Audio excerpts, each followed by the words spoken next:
John Deere brings to you the long-awaited S10 and Under Kid Mower, patented. With its pint-sized design, the S10 and Under is the perfect way to get your little ones started on that annoying yard work. Imagine the looks of joy on their little faces as Daddy sends them out there by themselves like a big boy or girl. Enjoy your favorite beverage as you watch them mimic your every move, carefully navigating their way around the shrubs and trees. But that's not all, folks. The S10 and Under comes equipped with grass-catching bag that's just the right size for small hands. No need for little Johnny or Susie to rake up the clippings anymore. They just tie off the bag and leave it by the road on trash day. And for those children with a streak of curiosity or a little extra enthusiasm, the S10 and Under has a built-in safety feature that automatically shuts off the blade when it detects anything other than grass. The S10 and Under Kid Mower, now on sale wherever you find quality John Deere equipment. Oh, here we go again.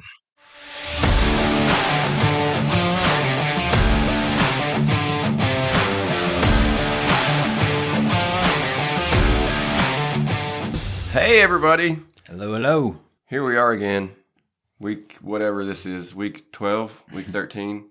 Something. I count down because it's just a torture. It's a torture for me to do this. I don't really know why I do it. I hate it. I hate myself. I hate you. I hate everybody. But I love our listeners. Yes. I love them to death. And we're here again. And we appreciate them. Yeah, we appreciate you guys. We want to send you stamps or cards or letters or emails or body parts. Postcards? Postcards? Well, no. I'd rather send body parts. Yeah. We don't want them to know where we live. No. We've gone too far. We've gone too far. It's your digital daddies, and it's your two dads. We're back again. Check it direct and let's begin. We are bringing you that sweet, sweet daddy juice, that daddy smoke. That I'm getting that that's not. Oh, daddy juice. Okay, I see where. Yeah, I see where you went. Okay, let's see. Coming with that daddy sauce. It's still. Oh, okay, that didn't work either. All right, well, here we are again, and we've missed you guys. It's been forever. We don't really have any notes. I don't have any notes. You have anything to talk about in the beginning? No, not really. All right. I'll forget it if I don't say hit me up at Yo Ricky Spanish. Look me up at Lieutenant Dan. Yeah, Lieutenant. It's just easier to say Lieutenant Dan. Yeah, I don't want to give you all the letters and numbers of my at. It's kind of like military speak. It's a picture of me playing the guitar. That's all I can tell you. Just look for a picture of a guy playing guitar. In a white t-shirt. And if you see, white t-shirt, dark hair. And if you see that guy on Twitter, that's Dan. And a backwards hat. And there's only one of them. Yeah. So that just follow them and say, hey, I like your podcast. We are starting off like we always do, like clockwork with our daddy issue. Mm-hmm. And this one is, I feel like this one's a little bit on the dark side. And touches close to us, probably both. Yeah, maybe every dad. I don't know that I've spoken with any other dad but you about this.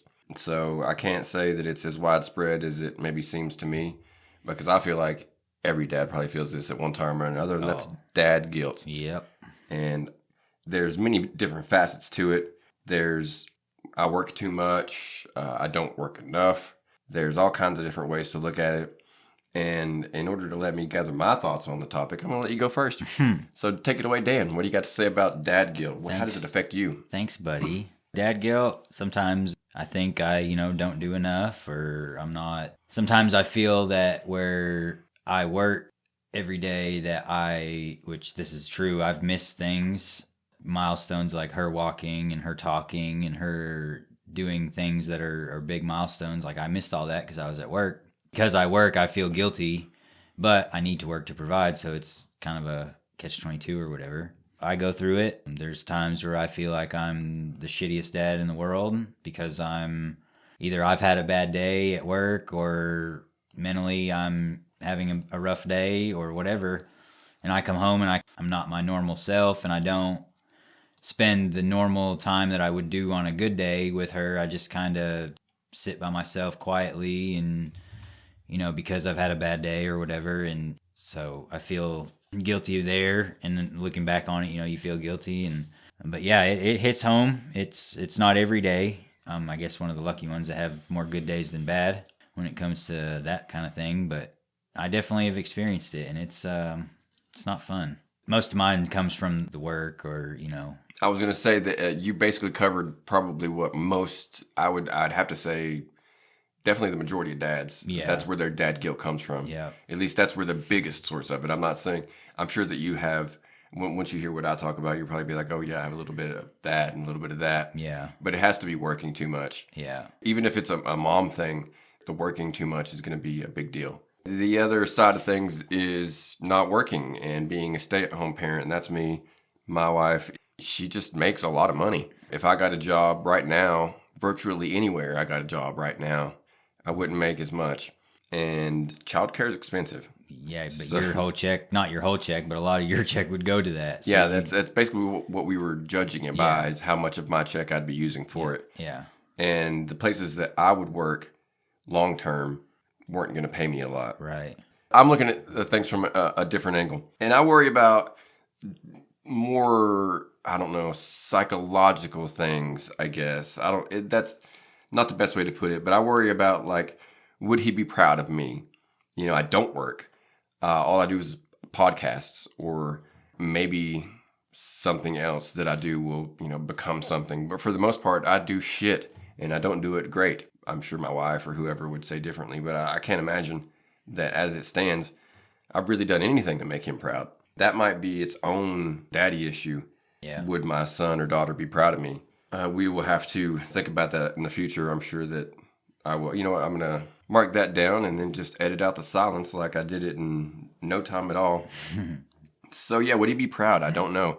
It's causing a bit of guilt because it's hard for me to change what I do just based on the idea that he may or may not be proud of me one day. Right. Do I put him in childcare and give up all that time with him in order to work?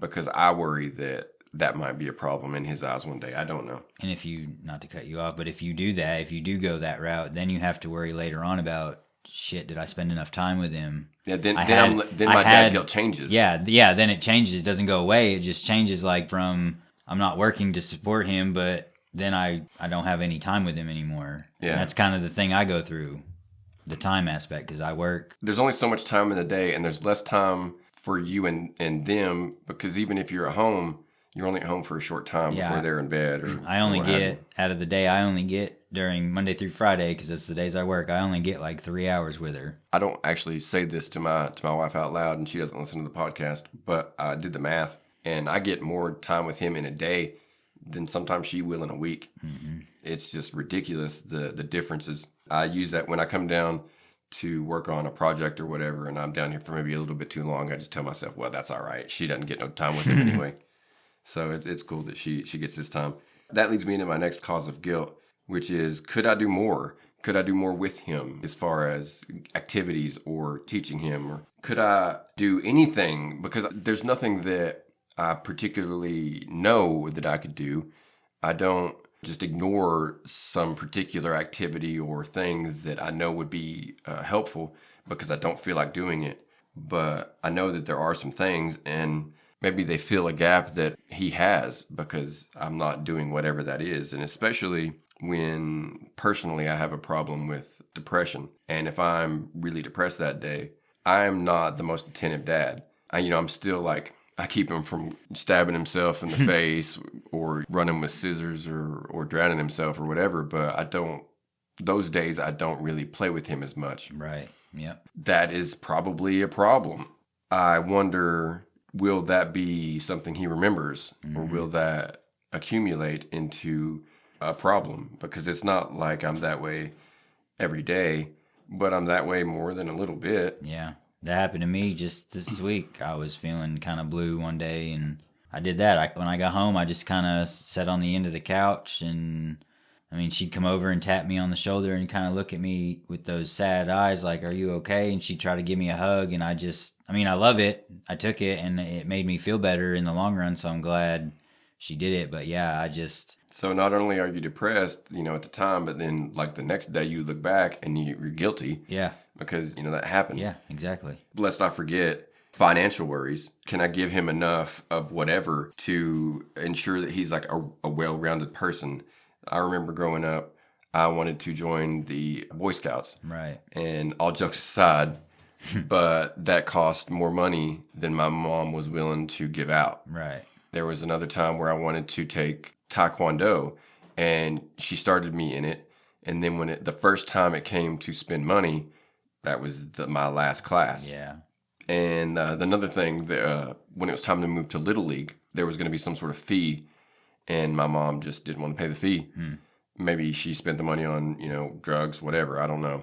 But my baseball career stopped at Pee Wee. Yeah. So I'm definitely not going to be doing those sorts of things as far as, from the same reasoning.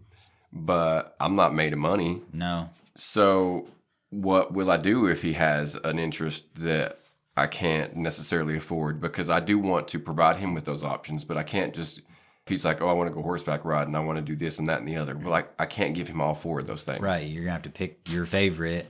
Yeah. And that may hopefully change. Something that I also enjoy. Well, yeah. And it may, like you said, if he wants to play this or do that now, and then when he gets into, like, say, junior high, he might change. He might want to do something else. Finances are one of the number one worries for couples in general. So it's no surprise that I worry when it comes to my son. In the podcast, in each of our time spent speaking, we try to go personal and then we try to go out to the macro. Yeah. And as far as how to get over this, well, you just don't worry about it. You try not to anyway. Yeah. And I know that's not going to do any good for anybody, but you just kind of have to try not to worry about it. In my case, and hopefully I'm not the only one here, if you're like, hey, do I read enough? Or, hey, do I do whatever enough? Well, when that thought crosses my mind, usually I then will sit down and read, or I will sit down and do whatever. Yeah. There's not a time where I'm like, wow, I haven't read to him in 2 weeks or what have you, because I think about it often, and when I think about it, I do it. So there's never a huge reason for the guilt, a product that I can look at and say, this is something that you need to feel guilty about. Yeah. Whatever it is that you're worried about, just do more of it right then. Yeah. Like I said, it's better than regretting it like my dad does. Yeah. I saw him the other day, and he was talking about how he wished things could have been different and blah, blah, blah. It means jack shit to me when he says that.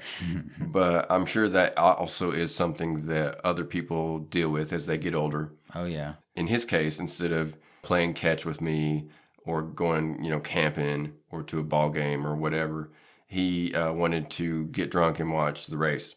I didn't like those things as a child, so there was a bit of a conflict there. If you just don't get drunk and watch the race, or even if that's something you do, just reserve that to, Saturday or Sunday, and then the rest of the time, play ball and read and wrestle around or whatever, a tea party, or, whatever the case is. And then hopefully, speaking from personal experience, hopefully the dad guilt is, if not gone, very manageable. Yeah. And while mine is variable and sometimes worse than others, it is manageable. Yeah. So and if it gets too extreme, either seek a trusted friend, talk to your spouse, or if it gets bad enough, seek help. The running joke is that, or the stereotype or whatever, is dads don't have any help. When in all reality, they do. It's just we're too prideful as men to go look for it. Yeah. And that's my opinion. There might be more help for women out there as a whole, but they make it seem like men are just screwed. They're just, oh, fuck you, you're hung out to dry. And that's not the case. There is help out there. We just gotta stop being so damn prideful and when we need it and go seek it. If you can't keep it under control, don't feel like you're lesser. Don't make that add to your dad guilt of feeling like you're a lesser dad, because everybody needs help. Yeah, don't let avalanche on you. Yeah, because that's just gonna make shit worse. And everybody out there does need help at some point. You show me a parent that doesn't need help, and at one point or another. Yeah, at one point or another, even if it's just once, and I'll show you a freaking liar. Not even somebody that's actually got it together. Yeah, but somebody who's just lying. Yeah. Parenting's tough, man. It's not for pussies. Like, you've got to... There's another slogan, baby. Parenting's not for pussies. All right. But you got to put your big boy / big girl pants on and do it. But there's help out there. Yeah. Either, like I said, find a friend, talk to your spouse. If you're feeling like you're a shitty dad, sit down with your wife and be like, hey, or your girlfriend, your fiance, whatever, and be like, hey, am I doing enough, or am I a good dad? Get an outside opinion, that somebody that's around all the time, that hopefully your significant other is honest with you. That's important. That's its own problem if it's not. But you know, if they are and they say, no, you're doing shitty, this is what you need to work on, then fucking work on it. Yeah, hopefully they tell you exactly what it is, and you don't gotta like beat around the bush, and then you improve it and move on, So- and worry about something else. Yeah. Because that's just how it's gonna go. There's always something to worry Yeah, about. there's always something to worry about. And with that, we're gonna move on. I think I said every segment was my personal favorite, but this is one of my favorites, if not my most favorite, because it allows me to complain. And that is grind my gears. Yes. We're gonna veer things toward my direction for this one specifically. I want to complain about how my son seems to be mindfully disobedient. Now, keep in mind, he is about 2, almost 2. There's I don't know, at least a fair to middling chance that it's not mindful disobedience. It's just some sort of child behavior. But it seems to me that motherfucker is stubborn. And I'm like the water. I just flow around whatever barrier. I'm like the tree that bends with the wind instead of breaking. Yeah. I'm just an easygoing fella. If I'm bothered, it's because I've bothered myself. Right. So he didn't get that stubbornness from me. No matter what, don't listen to my wife. Whatever she says, ignore it. I don't know where it came from. If it didn't come from me, it had to come from her. Yeah. But whatever they say, reckless speculation. But also, I'm going to protect myself by saying allegedly. I don't know where it came from, but it didn't come from me. Allegedly. Yeah, allegedly. So how do you curtail it? How do you know if you're even doing it right? I don't know if it's something that's going to fade on its own or if it's something that I need to put it in check. So that's a concern of mine. There are certain things that he does that he exhibits this behavior again and again. And one of those is he likes to go in the bedroom, our bedroom, and play on the bed. Around the bed are quite a few Wonder Woman posters, comics, what have you. That's just the decorations in there. Some of them are somewhat delicately placed. They're delicately placed and they're barely holding onto the wall. And he likes to go and just slap them and push on them, and they're not displayed in such a way that he can grab them and pull on them. Right. But he does fuck with them, like just the most annoying fucking end in thought there, without making it sound worse than it is, because it's not a huge deal, but it does grind my gears. Yeah. When he looks at me he'll look at me and he'll smile. Yep. And then he'll do it again. And then it becomes a thing where it turns into a game in his mind or something. The more you say no, the more he does it. He laughs more and more the more I say no. And the only way to stop it is to eventually just to take him out of the room entirely and close the door. Yep. Which he loves. He loves that. Oh, yeah. And He I loves wonder it so much he kicks. Yeah, he'll like scream and cry. And I wonder, am I misreading it? Like, is this something, like I said in the beginning, is this something else? Is this just a regular growth thing, a regular evolution of a child's brain? Yeah. And to that I say, fuck no.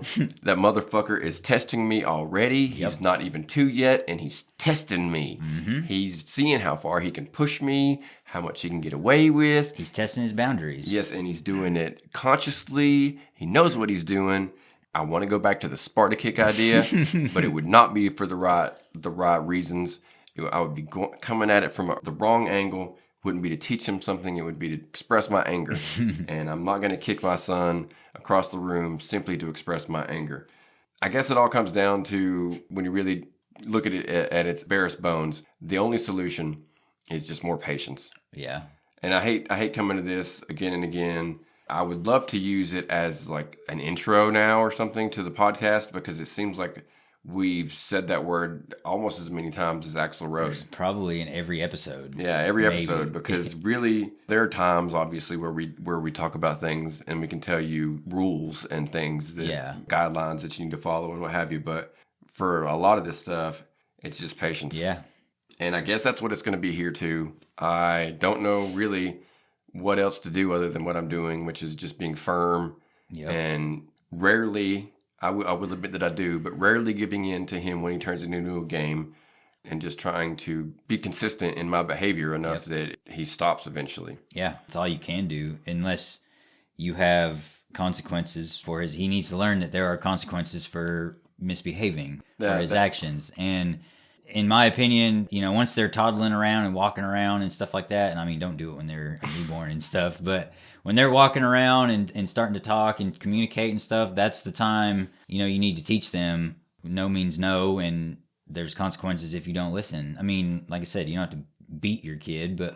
You don't have to beat him. No. Just put him in what is called, if you're a Sergeant Slaughter fan, put him in a Cobra clutch. Yes. What you do is you come from behind your child or daughter, and you grab their right arm with your left arm, and then you move your right arm up between there and behind their head, and then you choke them with their own arm. Yes. Until they pass out, or until they quit doing what they were doing. I've not tried this yet, but I'm gonna, and I'm gonna report back and tell you how successful it is. I think that if patience doesn't work, a good Cobra clutch is what's gonna do the job. Yeah, oh yeah. Because that will teach him, buddy, there are fucking consequences. That's right. Like, you need to learn. Yeah, I've been training him because right now his favorite thing is when I throw him. There's obviously as with most beds, at the head there's a bunch of pillows. Yeah. And so I will throw him from the foot of the bed into those pillows, and he just loves it. Just thinks it's wonderful.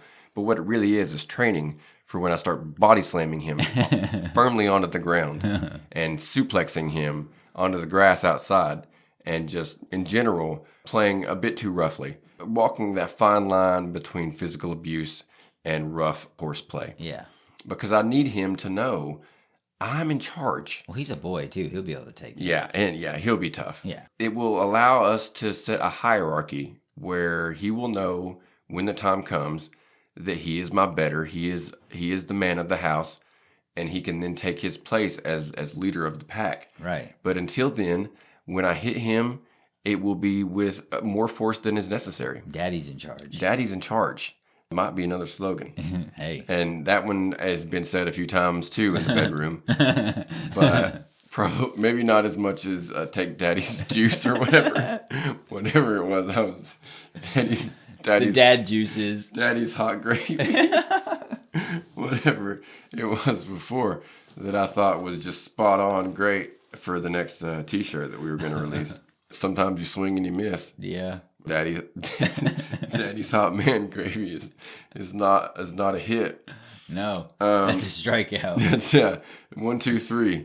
That's all I've got for my grind my gears. It's an annoyance to me, and as I said, I'm gonna start correcting it if my patience doesn't hold out. We'll revisit after that, just as we did with the bleach and the Sparta kicking, and I believe there was one other thing. Spin kick. The spin kick. We will see how these things go. And yes, I'm over. My ideas, they have not hit yet. Nope. But you keep trying. We need to get you the golden thong to get you out of this slump. Seriously, I am 0 for 4, I think. I need to put on the rally hat or who knows what. But that's what I've got for Grind My Gears. I think that we are sitting here... We are on that borderline between too long and not long enough. We have, you know what? You're going to take us home. You've got yourself a sport note.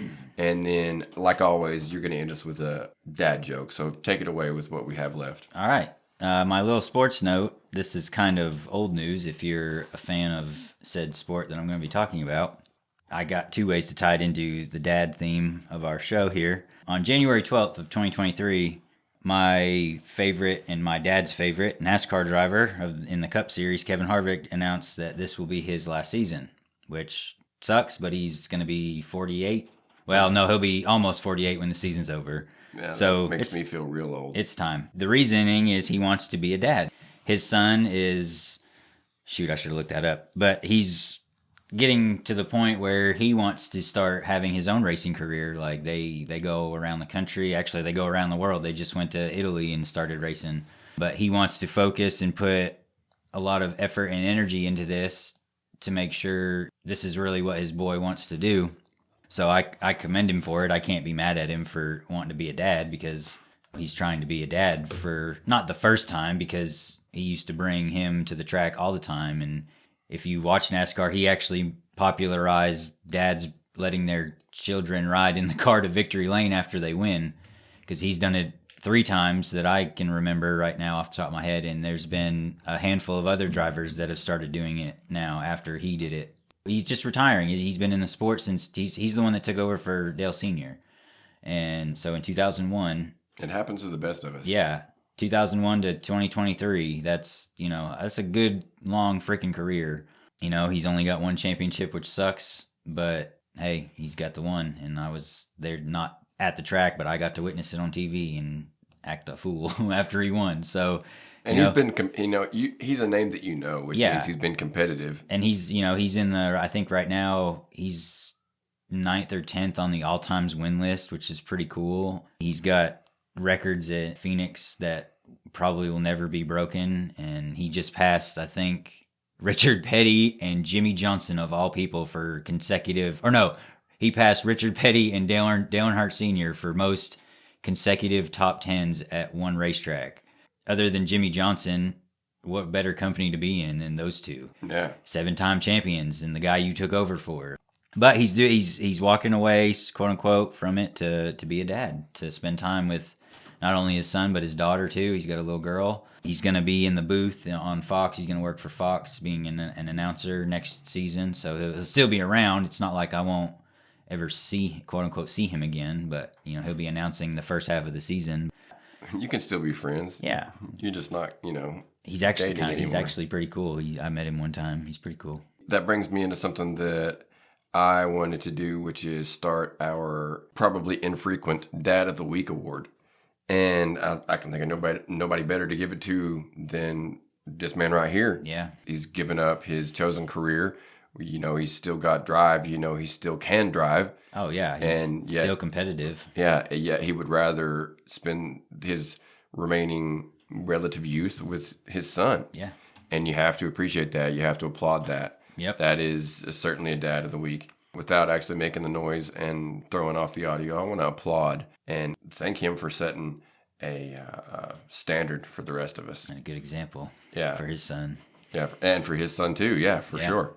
Right on. And needless to say, obviously, NASCAR is something that ties you and your dad together. Oh, for sure. Pretty tightly. Yeah. Something that you share and have enjoyed together for years and years. Oh, yeah. So that definitely hits the dad theme from multiple angles. Thanks for sharing that. I'm sure that Carl Edwards is like, hey, man, I feel that. That was in the wind somehow. And I know that Dan was thanking me for my years of putting in the effort. And yeah, I've only got one championship, but that right there, that did it for me. Yeah. That made it all worthwhile. Yeah, I'm sure he's listening. And what makes this... And Kevin, if you are, thank you. Oh, yeah. Kevin Harvick, not Carl Edwards. No. My bad. Carl Edwards, you're cool too. Yeah. I heard your name the other day, which is why I got it confused. Now I'm not remembering why I heard your name. Probably not important. You were never my favorite, Carl. I'm sorry. No. But Kevin, not really you either. Sorry about that too. It's cool that you took over for Earnhardt. But he needed to die for that to happen because he'd still be racing. That man's a god. He's a god, Jerry. God. He'd have 10 championships. He's the best, Jerry. The best. That reminds me. I have a limited fake turkey that I wanted to give the fans. Here we go. Limited fake turkey. Limited fake turkey. There you go. That's a good one. That's a good one, right? Another good one is the way you always take us home with our favorite, our literal favorite. I know I say this about everything, but this has got to be the favorite. Our weekly dad joke. Give it to me. Joke. All right. What is the sexiest farm animal? Farm animals. Sorry, there's two. Oh, there's more than one? Yeah. There's two in particular. Well, I mean, horses are kind of hot. They got huge wieners. But I don't think that's where you're taking this. What is the answer? The sexiest farm animals are brown chicken, brown cow. You know what? That's way cooler than horse cock. I'm much happier with brown chicken, brown cow than I would have been with huge horse penis. So, yeah, folks, you heard that. Brown chicken, brown cow. Sexiest animals on the farm. Yep. Ask any farmer, he'll tell you the same. I'm sure. We appreciate you guys listening. We thank our listeners in Canada. We thank our listeners in the UK. Belgium, Brazil. Yeah, Brazil. We got fans out in New Zealand. If you're still listening. Yeah, if you're still listening. You did once, and we appreciate it. You can't take that number. Even if you hate us now, you can't take that number away. Nope. You can give us the same number in a rating, which would suck. But hey, we're going to get 1 stars because my comedy is not for everybody. They do not get me 9 times out of 10. But that one, man, that one's going to love me. Yep. He's going to be like, when you said you were the funniest person, you were not lying. But those other 9, they're not gonna love me. Who needs them? Whatever. I will continue to love. Yeah. I will continue to laugh. And the other thing, whatever that was, live. I'll live too. Livin. I guess because I have to. And I will check you guys later. This is Corey. I'm Dan. And this is 2 Dads. Your 2 Dads. You're 2 dads.